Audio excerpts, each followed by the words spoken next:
ние да огледаме и подлезите и с два пръста в европейска снег не му се справят. Не ги снимах по спиртите, събрали разни от малцинствата, дето не знае кое е лево, кое е десно, и от платното хвърля на тротуара. Това е на Васил Левски подлеза. От едната страна, ето и другата. Сега ще видим и оттам. Да отидем и от другата страна да видим, а часа е 7. 7 часа сутринта на 2 февруари, не знам на тая дата къде са заети точно.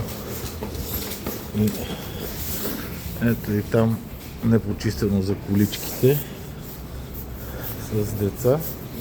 После немало дискриминация, защото бил голям демографски срив. И то от елементарните работи се почва. И някой ще кажат само ревеем и какво да правим? Избрали сме си кмет, не сме си избрали шеф на градски транспорт или на тия за почистването. Кой да е виноват? Тук също не, гледай. Гледай на мрамора какво става. Не би имал. И после ще има травматология и прочие. Не знам това с годините, няма такава маломощина.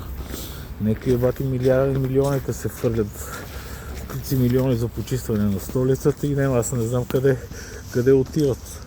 И толкова ли са бездарни. Тук няма чистене. Няма нищо. Тук е колегата, спирката там не е почистена. Те сега, че почнат да чистят спирките и ще чакат да фалили са малко сол мангалите.